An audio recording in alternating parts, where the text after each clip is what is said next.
I'm gonna do what? The lap joint. Well, that's the, what does a lap joint accomplish? It accomplishes what you're supposed to be thinking. You need to find as much surface area between that joint as possible. Again, if we're trying to make friends, the more time we spend together, the better our connection is going to be, right? It doesn't matter what media, what technique, what industry, what topic. Even conceptually, it's the same thing. Even emotionally, it's the same thing. So that's a rule you always got to remember. Every time I join two things together, I want surface area. A paddle generates how much more surface area than a post? Think about this. I'm canoeing, right? Take a stick and try to canoe. There's no surface connection with the water, right? You're not going anywhere. But if I extend the surface area of that and make a paddle, I have a lot more connection. I can generate thrust and roll my down the deal. So same thing happens with clay. If I put clay on here and start pushing around with the tool, it's just going to spin around on top. There's no surface area. But if I have a paddle, it makes a lot more connection, and I can work on it all day long without it falling off my wire. Does that make sense? Every time you make a connection, you try to find ways of increasing the surface area. Always. Just general rule of building, making, inventing. Second thing I'm going to do, now I got my paddle. How big should that paddle be? Whether it's in my foot, my hand, or my head, the paddle should never be in danger of being seen or connected by the viewer. So basically, we want it deep inside the character. Does that make sense? So my personal recommendation is let's make it half the width and half the height of the head. And that includes if you had Hello Kitty. If you had Hello Kitty, it's got a giant, enormous head, the paddle should be half the width, half the height of the head. Does that make sense? And that'll give you enough surface area to do anything you want with it. So that's a nice little... Notice how also I crimped around it, so I'm getting smaller and smaller as I crimped around it. Crimping means just to crush. If I have a crimping iron, it just crushes your hair into a shape while the heat warms it, right? Crimping iron. How do you know that? Is there a crimping iron? The 80s. Remember White Snake, right? I never had crimping. It's terrible. Never had crimping. So anyway, now I got my head, I got my spine, I got to make my hips and my legs, right? So what I'm going to do is I'm going to take my character, I'm going to put it right where the eyes are, which is usually in the center of the head, and I'm going to bend my wire down to form it to that spine until I get down to my pelvis, which is right here. Now, because of that, I don't know if you guys, if I straighten this out, you guys will see it'd be almost 1.5 inches longer than that straight view. This is a great view, but it's designed to be static and easily understandable, right? That's why we'd never use this as composition. Unless, of course, you're training people to become a soldier, in which case keeping order over your body is the most intimidating thing you could possibly have. Most people can't control themselves, nonetheless somebody else. So when the first thing you learn in the military is how to control yourself, right? Because that's scary to people who don't know how. It's ominous. My God, that person has control of themselves. And look at that person. He has control of the entire fleet of people who do whatever he asks them to do. That's scary, right? Isn't that scary to you guys? It's scary to me. I've been in the military. It's scary. Okay, so there's my character right there. I'm going to put my finger right where my pelvis is going to be. That'll give me a place to know where I'm going to bend it. I do want this bend to be at a right angle, so I'm going to bend it very close to the pliers. You see I did that? Very close to the pliers. And that gives me a fairly nice straight angle. What I don't want is I don't want this. Later on, when I go to compose my figure, I have no idea where that leg is supposed to bend from, and that one leg will end up shorter than the other. And my 6-year-old daughter came up here one quarter to see you guys. She's like, that leg's shorter than the other one.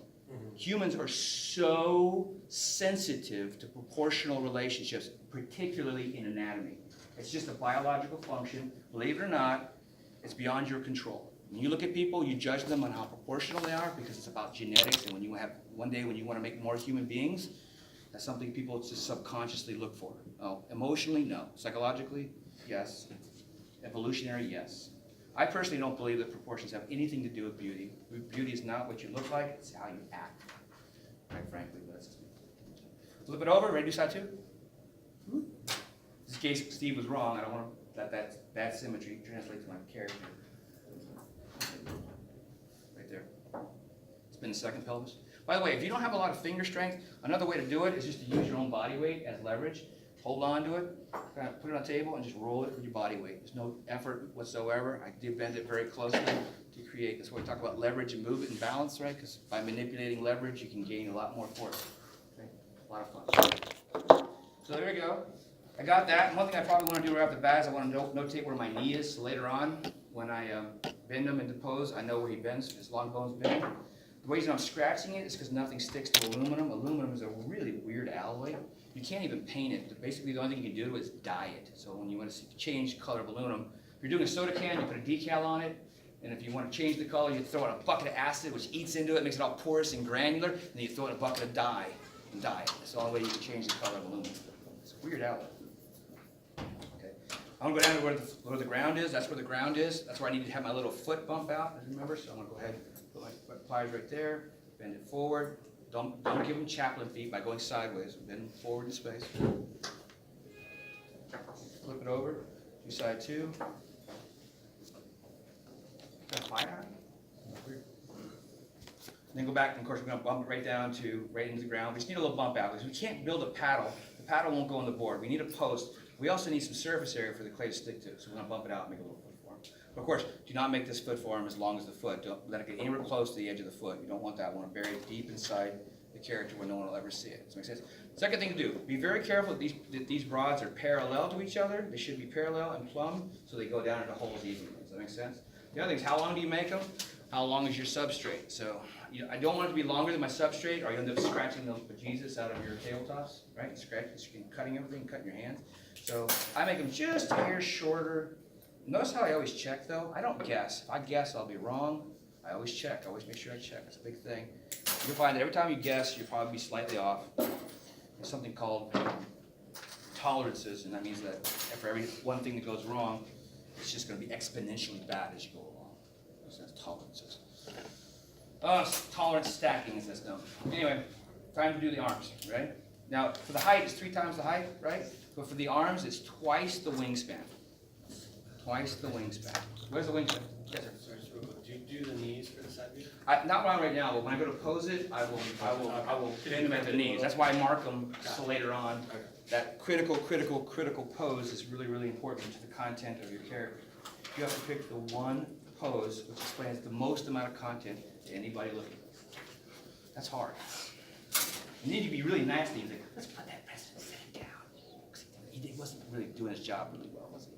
So, and they liked the guy, so what are you going to say? They weren't anti, in case you know. So we're ready to do the arms. Twice the wingspan. What's the wingspan mean? If you measure a bird's wingspan, what does that mean? Tip of feather to tip of feather, right? So from here to here. Now know this is not the length of their arms, because if you look at the way I measure this, I'm going to run it all the way down to the wire that I built. I'm going to go back through space, go back up to space, come right back down. So that's one wingspan, right? But you double it. That's the part you guys tend to forget all the time. And by doubling it, I'm just going to bend it in half, right? Bisect the wire like we talked about last time. First thing you do the wire is bisect it.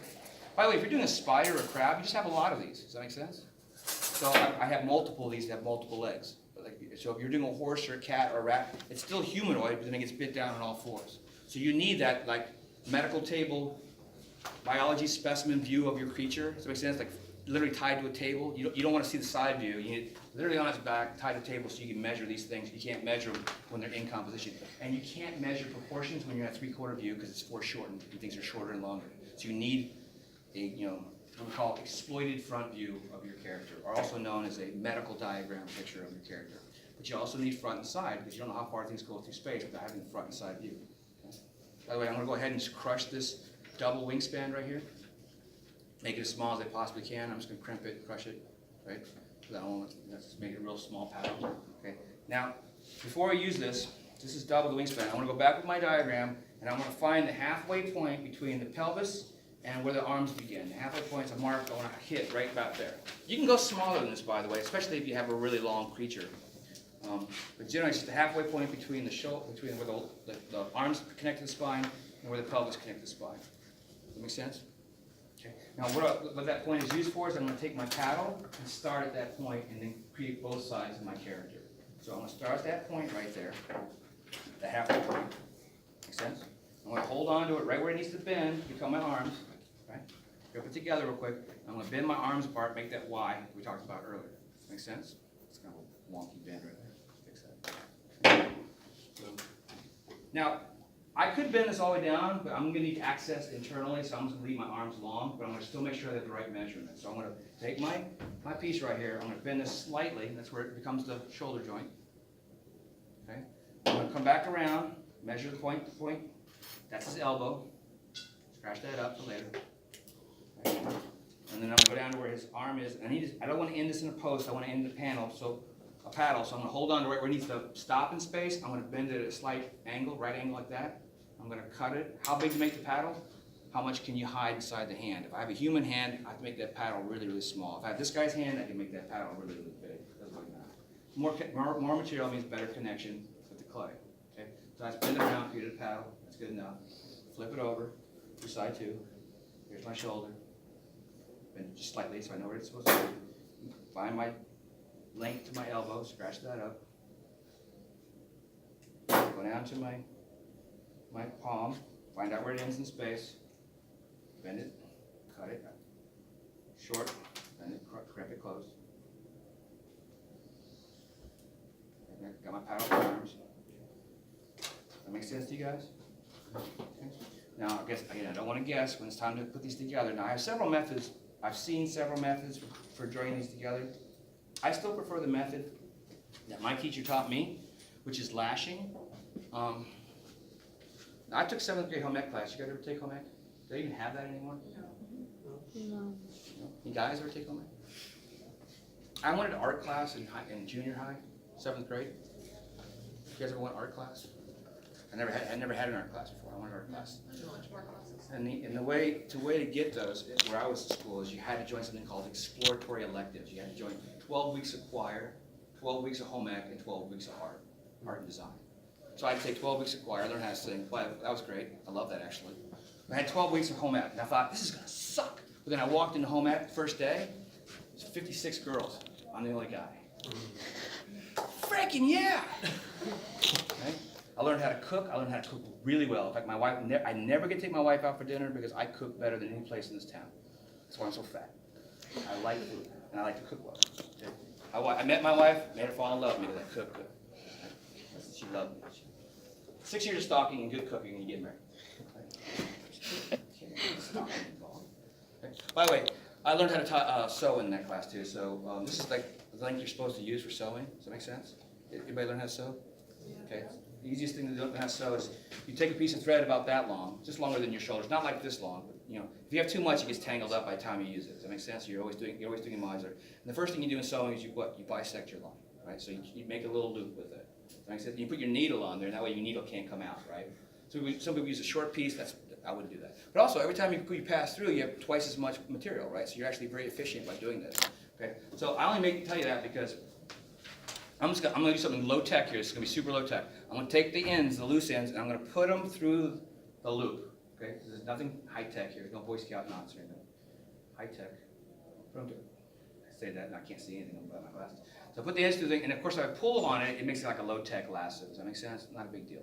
Okay. This is not science. Okay. No, what I'm going to do is I'm going to lash. Why lash? The reason why people lash is because it creates maximum flexibility.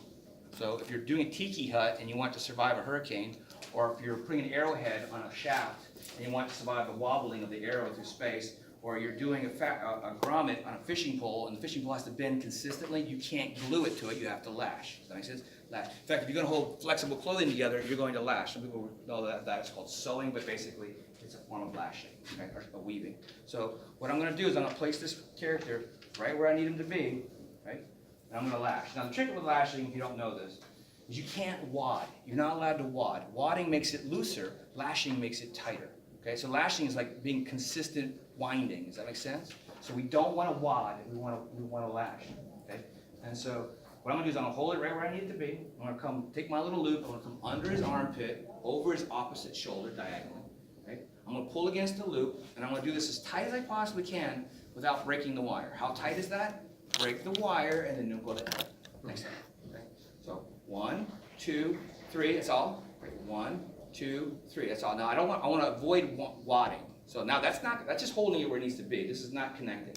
But because I now have all that surface area down the spine, I can make really good, strong contact. Anybody ever tie lures? It's an art form to lashing.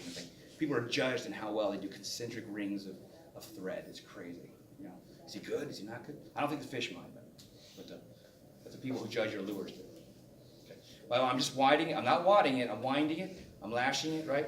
And the thing about metal is that it's malleable. It has memory, so when it bends it stays bent, right? So I'm not going to tie it off. I'm just going to kind of wrap it around until it stops.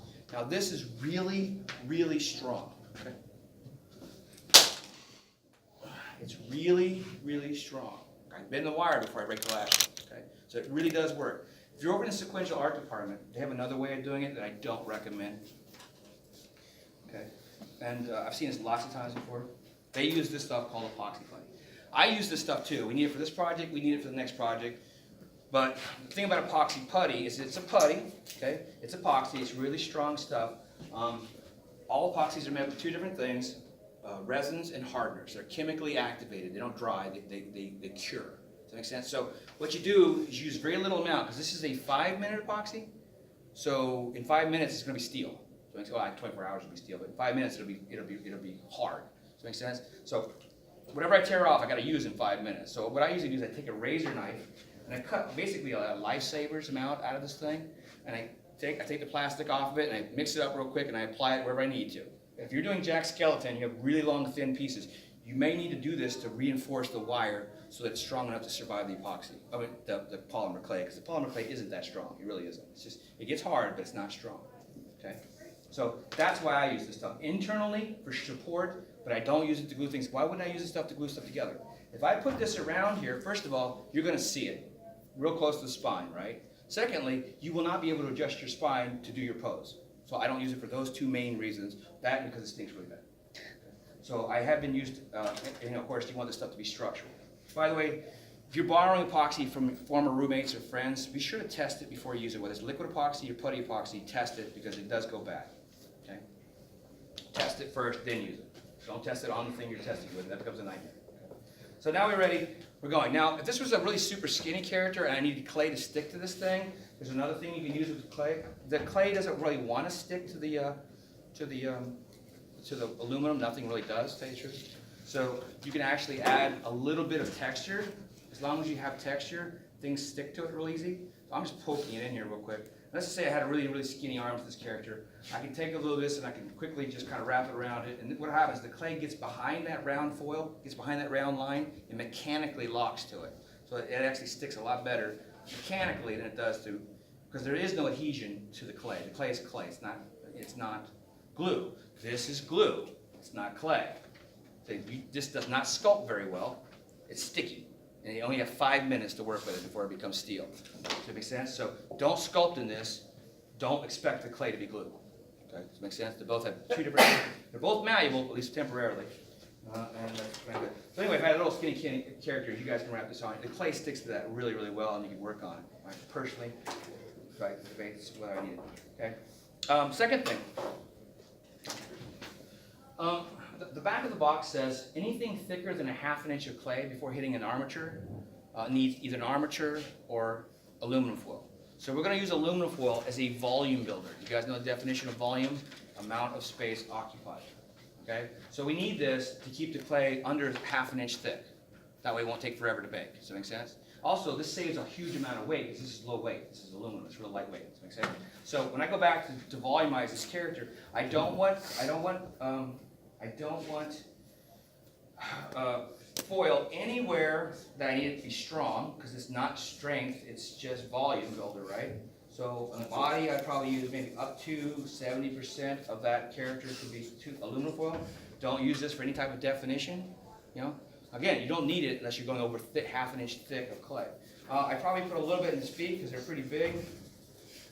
Okay, I probably put a little bit in the palms of his hands because they're pretty big too. Now, I wouldn't use it in his arms or his legs because I need strength, right? The strongest thing we're going to have is an armature wire and the clay once it's hardened, okay? So this is the pliers that I would probably put. Notice I didn't put tinfoil in his head. His head is too small to put tinfoil in. I'd rather have straight clay in case later on his mouth needs to be opened up. I can pry it open, work with his teeth, work with his tongue, put something in there if I wanted to. Have a little fun. Okay? Let's go ahead and do that. So the strength of the arms comes from the clay? The strongest thing here is going to be the aluminum. The wire. That's where we're using it because it's strong. This is just occupying space. By the way, I want to keep his spine fairly close to the back of his body. So if I'm going to add mass to him, I'm going to put it in the front. Does that make sense? Now, this may or may not stick to my character. The only way to stick to my character, it's not adhesive, by the way. The only way it could stick to my character is through mechanical gripping or when the clay's on there, holding it against the character. Does that make sense? So you can still see the back part, but not the front. Does that make sense? But if you wanted to make sure that this stayed on there temporarily, because you're shutting down for the night and you're done with Armature. By the way, this thing takes me about 5 minutes to make, but I don't have to talk about it, to teach people. These are real quick, you know. You can also go completely around the character, and that will mechanically lock it to the form. But the one thing you really need to do is make sure that it's compacted. You have to compact this puppy to the point where you're actually kind of beating on it to get it compacted. Why do you want to make sure it's compacted? You want to make sure it's compacted because if you're pushing clay on here, you'll compact it then. You end up using a lot more clay than you need, which means it costs you money, costs you time, and it costs you baking time, right? So you want each component to do its job. This just fills up space, right? Adds volume. Okay. I probably wouldn't even do any around his neck either. Well, he's got a big thick neck. He's got a football player neck. I don't really need this to be actually that well. I'd actually personally make this thing too thick than too thin. I mean, once you get down to a 1/16 of an inch of clay, it's super fragile. Makes sense? So I'd rather have it be too thick with clay than too thin. Too thick just means it won't harden all the way, but it's okay. It's like an egg. You got a hard shell and a malleable inside. It doesn't really matter. Again, make sure you compact this as much as you can. Okay? Probably put a little bit on his arms and feet, his legs. Poke it through the wire. Or not.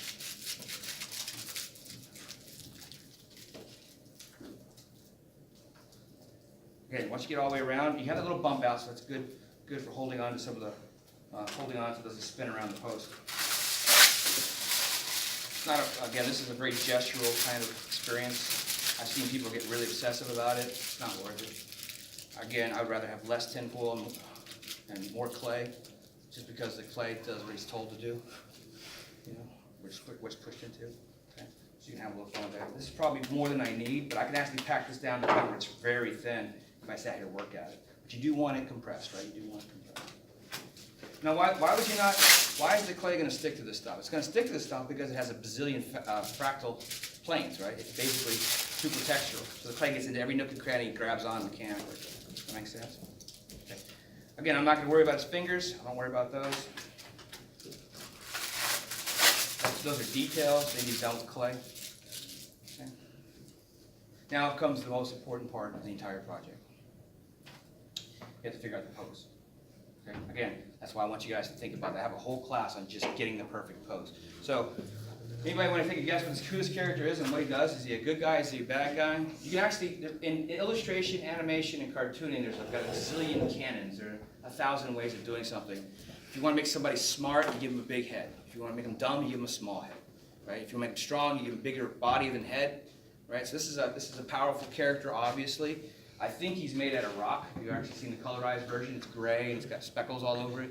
But what do you guys think? Is he a good guy or a bad guy? Steve Wang is a nice guy. I like Steve Wang, but he's a little derivative.